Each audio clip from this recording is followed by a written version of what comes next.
بسم اللہ الرحمن الرحیم۔ میرے عظیم بھائی بہنوں اور بیٹیوں، میں روزانہ آپ کو ایک سبق سنا رہا ہوں۔ آج کل میری طبیعت ٹھیک نہیں ہے، آواز میں بھی آپ کو نظر آ رہا ہے، لیکن بہرحال میں دعائیں لینے کے لیے آج پھر سبق آپ کو سنانا چاہ رہا ہوں۔ قرآن کریم کے اندر پروردگار عالم کا ارشاد ہے، ان فی ذلک لآیات لقوم یعقلون۔ عقل کی نعمت اللہ تبارک و تعالیٰ کی ایک عظیم نعمت ہے۔ خدا نخواستہ یہ نعمت نہ رہے تو انسان جانوروں سے بدتر ہو جائے۔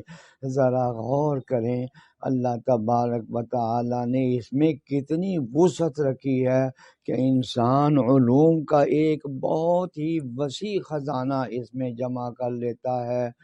دنیا بھر کی مختلف چیزوں کے عکس اور صورتیں اپنے اندر جمع کر لیتا ہے۔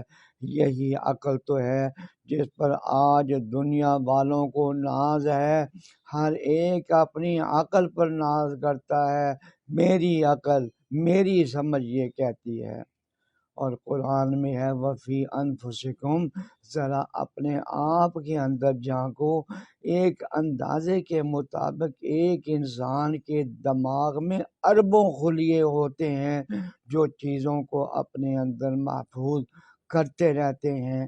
ذرا غور کیجئے کہ کس طرح اللہ تبارک و تعالی نے چھوٹے سے دماغ میں اتنی وسعت رکھ دی کہ دماغ کی ریلیں رات دن چلنے کے باوجود ختم نہیں ہوتی۔ پھر اللہ تعالیٰ نے اس دماغ کو ہڈیوں کے ایک مضبوط خول میں بند کر دیا ہے اور اس کے اوپر بال اگا کر مزید حفاظت کی ترتیب قائم کر دی ہے۔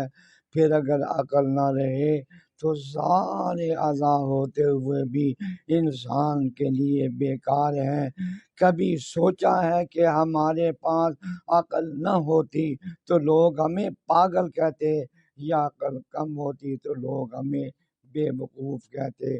تو اللہ تبارک و تعالیٰ کا کتنا عظیم احسان ہے جس نے ہمیں عقل جیسی عظیم نعمت عطا فرمائی ہے، جس کے ذریعے ہم فائدے والی چیزوں کو حاصل کرتے ہیں اور نقصان دہ چیزوں سے بچ جاتے ہیں۔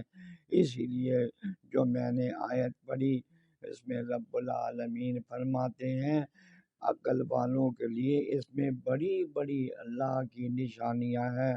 یا اللہ ہم سب کو صحیح سمجھ عطا فرما، آمین۔